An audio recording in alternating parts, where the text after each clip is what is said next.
Y bueno, chicos, para terminar lo que es esta semana, vamos a finalizar con patología de la mama.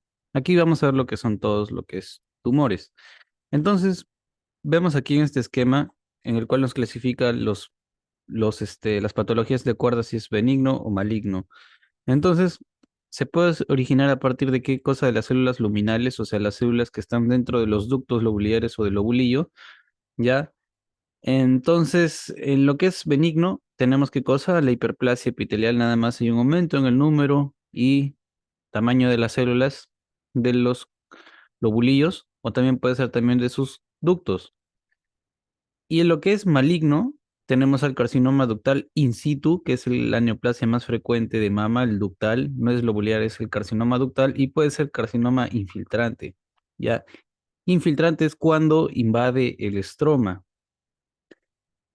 Con respecto al estroma intralobular, lo que vemos en verde, lo benigno tenemos que al fibroadenoma y en lo que es maligno tenemos al tumor filoides. Y con respecto al estroma interlobular, entre cada lobulillo, la patología benigna tenemos al hemangioma y al angiosarcoma, que es el maligno, ya se ha explicado con respecto a la semana 7 de la semana de neoplasias. Alright. Entonces, vamos a ver primero los tumores del estroma intralobular, que tenemos el fibroadenoma y el tumor filoides.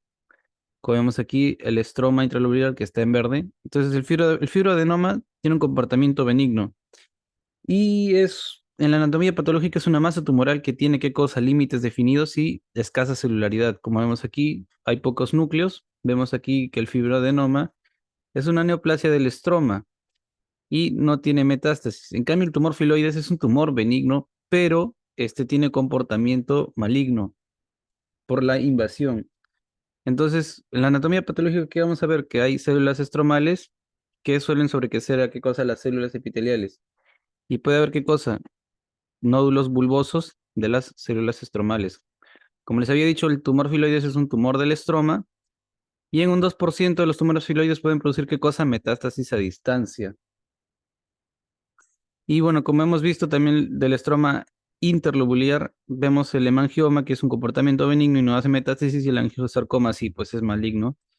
Y puede originarse en la mama tras qué cosa, tras la radioterapia local. Y pues obviamente este sí tiene riesgo de metástasis. Con respecto a las lesiones epiteliales benignas, se puede ver qué cosa, cambios no proliferativos, puede haber cambios proliferativos sin atipia y cambios proliferativos con atipia. Con respecto a la enfermedad no proliferativa, pues obviamente no aumenta el riesgo de cáncer de mama, pero ¿qué es lo que lo caracteriza? Que en la no proliferativa hay cambios quísticos, se puede producir fibrosis y adenosis, como vemos aquí. En la enfermedad proliferativa sin atipia va a haber qué cosa, la hiperplasia epitelial, la adenosis esclerosante, y va a haber una lesión esclerosante compleja y también el papiloma. Y en este caso, en lo que es la enfermedad proliferativa sin atipia, no hay células anaplásicas, no hay anaplasia. Y en la enfermedad proliferativa con atipia, lo que vamos a ver aquí es que estas incluye qué cosa, lesiones precancerosas y también incluye qué cosa, la hiperplasia lobular con atipia y la hiperplasia ductal atípica. Entonces, vamos a ver ya lo que es el cáncer de mama en sí. El cáncer de mama es el segundo cáncer más reportado en qué cosa en el Perú. Primero es el de cervix, a las mujeres. Entonces, los factores de riesgo es que la paciente tenga antecedentes familiares de primer grado que hayan sido diagnosticados con cáncer de mama, que tenga mutaciones en qué, en BRCA1 y BRCA2. BRCA1 y BRCA2 también, estas mutaciones en estos genes dan, es factor de riesgo para cáncer de mama y qué más, para ovario, nunca se olviden. BRCA1 es mama y ovario. También, ¿qué otro factor de riesgo? Que la paciente tenga un embarazo tardío, ya porque el cáncer de mama es un tumor que responde a estrógenos. Entonces, la edad tardía del primer embarazo, o sea que la paciente se embarace mayor a los 30 años, es un factor de riesgo para que haga cáncer de mama. También la menarquia precoz, o sea, si es que menor a 12 años la paciente tuvo su primera regla, quiere decir que la paciente va a estar más expuesta a los estrógenos. Una menopausia tardía también hace que la paciente esté más expuesta a estrógenos. Ya, o sea, si sus ovarios no dejan de producir estrógenos antes de los 55 años y lo hacen después de los 55 años, va a estar más tiempo expuesta a los estrógenos. Es por eso que se explica que el cáncer de mama es un cáncer que responde a hormonas. También qué cosa, la nuliparidad. En este caso, cuando la paciente está gestando, obviamente, ¿qué hormona aumenta? La progesterona. Y si la paciente nunca ha tenido hijos, obviamente todo el tiempo va a estar con más ciclos de estrógeno que de progesterona. La progesterona es una hormona protectora. Pero en algunos casos la progesterona también puede inducir, ¿qué cosa? Cáncer de endometrio. Y otro factor de riesgo que hemos visto es que tenga una patología benigna, pero que haya atipia o hiperplasia. Como hemos visto aquí, la hiperplasia ductal atípica, la hiperplasia lobular con atipia. Y los factores protectores, vemos que el más importante es que la paciente haya, ¿qué cosa ha dado? Lactancia materna exclusiva más de 16 meses, que obviamente también la lactancia materna exclusiva es un método anticonceptivo natural, porque cuando la paciente da de lactar, ¿qué es lo que aumenta? La prolactina. Y la prolactina inhibe, ¿qué cosa? La hormona, la secreción de FSH. Entonces, si no hay FSH, se aumenta la prolactina, baja el FSH, no hay, ¿qué cosa? Estimulación del folículo y no se genera un ovocito maduro, pues. Entonces, por eso la lactancia materna exclusiva también es un método anticonceptivo. ¿Por qué? Porque la prolactina inhibe la secreción de folículo estimulante y no va a haber maduración del ovocito. ¿Qué más? Otro factor de protector que vemos es que el uso de aspirina por tiempos prolongados protege contra el cáncer, incluso que aunque otro cáncer también protege contra el cáncer de colon, ¿ok? Entonces, contra el cáncer de colon también protege el consumo de aspirina. Y acá recordar que también el cáncer de colon tiene un componente genético. Como hemos visto acá también, el componente genético aquí es mutación en BRCA1 y BRCA2 y en antecedentes familiares. Entonces, el cáncer de mama es un cáncer que tanto interviene factores eh, hormonales, genéticos y ambientales. Como vemos aquí, pues obviamente las pacientes que consumen anticonceptivos orales, que consuman alcohol, fumen, produce cáncer de mama. Como vemos aquí en este cuadro que resume los factores asociados al riesgo de aparición de un carcinoma ductal infiltrante en el Robbins, nos menciona que tiene que intervenir qué cosa, el componente familiar de primer grado, en este caso la mamá, la hermana, que haya sido diagnosticadas, que tenga qué cosa, mutación en BRCA1. También que, por ejemplo, su primer embarazo haya sido mayor a los 35 años, aumenta el riesgo, qué cosa, en un 6 a 10%. Que nunca haya tenido ningún embarazo, aumenta el riesgo en un 10%. La lactancia, acá nos menciona que ello protege una ligera protección. Con respecto a las enfermedades benignas de la mama, aquí nos menciona que si es que la paciente tiene una enfermedad benigna, pero tiene una enfermedad proliferativa con atipia, el riesgo aumenta en un 13 a un 17%. La obesidad y el aumento de peso en la menopausia están asociados a qué? A cáncer también. Y el tratamiento hormonal sustitutivo posmenopáusico, o sea, ¿qué le damos? Etinil estradiol. Entonces le tenemos que dar ACOs combinados. Si le damos con progesterona, es lo ideal para evitar qué cosa, que la paciente haga cáncer de mama o cáncer de endometrio en las posmenopáusicas. Ahora, el diagnóstico se hace a través de qué cosa, de la biopsia y el estudio histológico. Obviamente se tiene que, esa muestra que tomamos nosotros de la biopsia, de mandarlo al anatomopatología para que analicen la muestra. Entonces, la clasificación anatomopatológica, tenemos qué cosa, tumores que no son invasivos y tumores invasivos. Los tumores no invasivos tenemos qué cosa, el carcinoma intraductal in situ y el carcinoma lobular in situ. El que es más frecuente es cuál, el ductal. Y en este caso, el carcinoma intraductal in situ, ¿qué produce? Calcificaciones. Ya, este carcinoma ductal calcifica. Entonces, en la radiografía vamos a ver qué cosa. Cuando ustedes lleven semiología o diagnóstico por imágenes, en una radiografía de mama van a ver calcificaciones, microcalcificaciones agrupadas o lesiones espiculadas. Y también se presenta, ¿qué cosa? La enfermedad de Paget, que habíamos dicho que las células de Paget son células cancerosas y el carcinoma ductal in situ puede progresar a qué cosa? a un carcinoma ductal infiltrante o canalicular invasor. Ya, entonces, este cáncer, el infiltrante o canalicular, va a generar ¿qué cosa? Una respuesta desmoplásica, porque como ya hemos visto, el carcinoma ductal in situ produce calcificaciones. Entonces, si ya cuando es invasor produce una respuesta desmoplásica, ¿qué quiere decir la respuesta desmoplásica?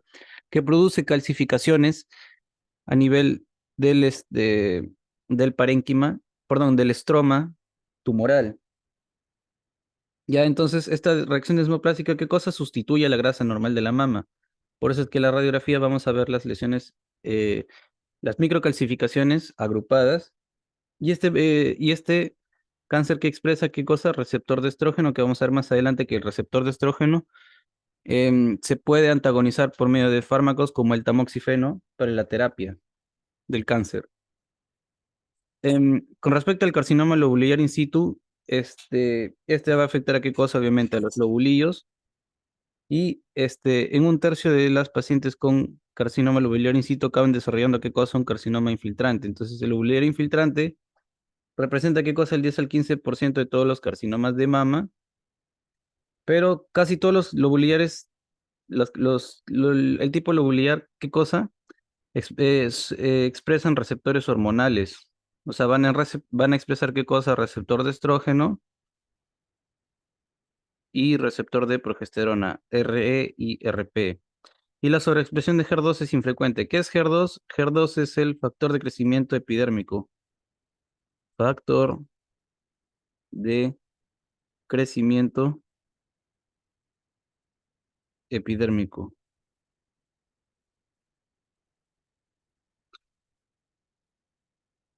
Con respecto al cuadro clínico, vamos a ver que en una paciente con cáncer de mama en estadios avanzados puede tener qué cosa, retracción del pezón, puede tener telorragia, que es la salida de sangre a través del pezón. Esto se llama telorragia. Y puede haber también qué cosa, simetría de las mamas. Una mama va a estar más aumentada que la otra con respecto al volumen. Y con respecto a su localización, el 40% se ubica en donde, en el cuadrante superior externo, y pueden tener qué cosa también, adenopatías axilares palpables. Vemos aquí que el 75% de los casos está en el cuadrante superior externo. Y el 2,7% de los casos, ¿qué cosa? Tienen retracción cutánea por, ¿qué cosa? Por infiltración de los ligamentos de Cooper, y esto puede dar, ¿qué cosa? El signo del hoyuelo o el dimping. Como vemos aquí, pueden tener una retracción cutánea porque se infiltra, ¿qué cosa? Los ligamentos de Cooper. Entonces, como vemos aquí también, con respecto al cuadro clínico, también se puede presentar, ¿qué cosa? La piel de naranja. La piel de naranja, ¿por qué se da? Porque existe una obstrucción linfática por la infiltración del cáncer. Y esta piel tiene estos hoyuelos por la obstrucción linfática. Y ahí esto se da a nivel de dónde, de la superficie cutánea de la mama. Entonces, como vemos aquí, hay retracción del pezón, puede haber telorragia, edema, la famosa piel de naranja de la mama. Y vamos a ver qué cosa también, la clasificación inmunistoquímica, que esto es muy importante, pero cuando ustedes lleven cirugía oncológica, en cirugía 1, esto se clasifica en 4 grupos. Tenemos el luminal A, que es el de mejor pronóstico, el grupo basal like o el triple negativo, que es el de peor pronóstico, y el grupo HER2 positivo y el luminal B. ¿Qué es lo que va a caracterizar a cada uno? Es que el luminal A, que es el de mejor pronóstico, va a qué cosa, expresar receptores de estrógeno y receptores de progesterona. Ya, chicos, entonces, como les decía, el luminal A va a expresar receptores de estrógeno y receptores de progesterona. Entonces, ¿por qué es importante que expresen estos receptores? Porque cuando nosotros vamos a aplicar, aparte de la cirugía, vamos a aplicar ¿qué cosa? Terapia para antagonizar estos receptores. En este caso podemos utilizar tamoxifeno, o se puede utilizar también raloxifeno. Ya, entonces lo que van a hacer estos tamoxifeno y raloxifeno, van a antagonizar estos receptores de estrógeno y progesterona. Ya, entonces, que el luminal A tenga un buen pronóstico quiere decir que va a tener una diana terapéutica para evitar la progresión del cáncer de mama. Y así, poder nosotros aplicar quimio, radio, ya sea cirugía, para que podamos curar, bueno, en este caso tratar, ya, porque el cáncer es una enfermedad tratable, no es una enfermedad curable, ya, porque puede haber recidivas en un par de años, o incluso a los meses el cáncer puede volver. ¿Y el KI67 qué es? El KI67 indicador, es un indicador ¿de qué cosa? Es un indicador de proliferación celular. Entonces, al ser un indicador de proliferación celular, ¿qué quiere decir? Que mide el grado de mitosis. Entonces, el KI67 va a estar menor al 14% o incluso va a estar ausente, o sea, no se va a expresar. En cambio, en el luminal B vemos que es un poquito peor, ya, pero es como que si pusiéramos en grados de pronóstico del mejor al peor pronóstico, primero está el A, después está el B, después tenemos al HER2 positivo y después tenemos al triple negativo. El triple negativo es el peor de todos. ¿Por qué? Porque no va a expresar ninguna diana terapéutica. Entonces, el luminal B puede presentar o no, ¿qué cosa que es? El HER2 es el factor de crecimiento epidérmico. Dos, expresa receptores de estrógeno, pero en algunos casos puede presentar o no, en este caso expresar el receptor de progesterona. Pero vemos que el KI67 va a estar aumentado en un 14%. El HER2 positivo, como su mismo nombre lo dice, va a expresar el factor de crecimiento epidérmico. Y este factor de crecimiento epidérmico, ¿cómo se bloquea? Con un anticuerpo monoclonal, que es el trastuzumab. El trastuzumab va a ser este medicamento que va a bloquear este factor de crecimiento epidérmico para evitar que cosa la progresión del cáncer. Pero vemos que no expresa tanto receptor de estrógeno y progesterona, por lo tanto, si no expresa esta diana terapéutica, el pronóstico no va a ser el mejor y el KI67 casi ni lo expresa. Ya, pero en el grupo, en el basal like o triple negativo, casi no lo expresa o puede estar mayor al 20%, ¿ya? Acá también el triple negativo va a estar mayor al 20% el KI67. Y vemos que el Basalike no expresa ni factor de crecimiento epidérmico, no expresa estrógeno, sino expresa progesterona. Por lo tanto, el tratamiento aquí que hacemos es ¿qué cosa? Quimioterapia. ¿Ya? Porque no le puedes dar trastuzumab porque no va a expresar este factor de crecimiento epidérmico. Entonces es como que si tú dispararas a un objetivo sin blanco o no hay diana, no tienes una diana en donde acertar tu tratamiento. Entonces es irrelevante que tú le des tamoxifeno, reloxifeno, trastuzumab a una paciente que no expresa estos receptores. Entonces, por lo tanto, estos pacientes se van a quimioterapia de frente.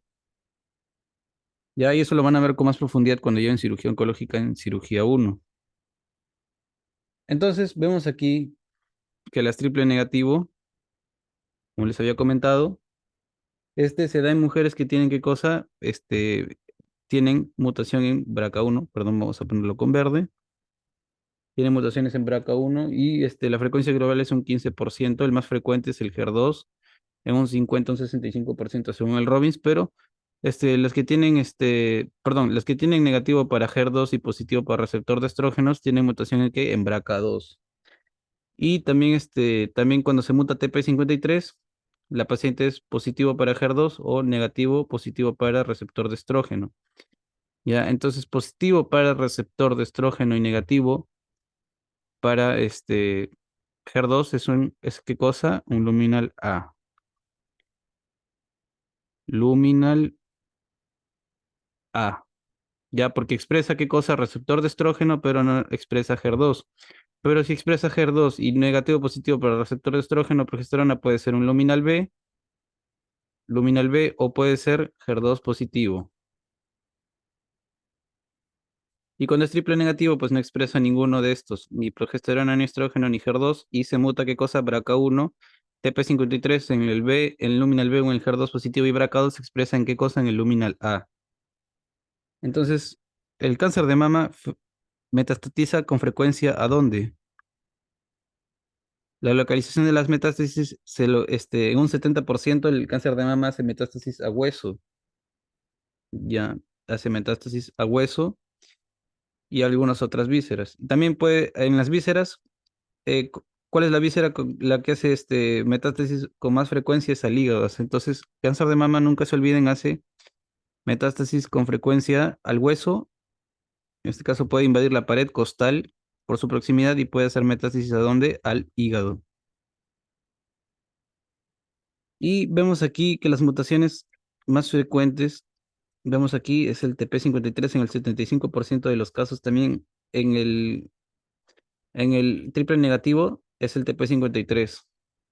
Ya, entonces, si es que les ponen en el cáncer de mama el gen afectado más frecuente es, marcan el P53. No marquen BRCA1, BRCA2, pongan P53. Entonces, eso sería todo, chicos, con respecto a patología mamaria de la semana 12. Muchas gracias.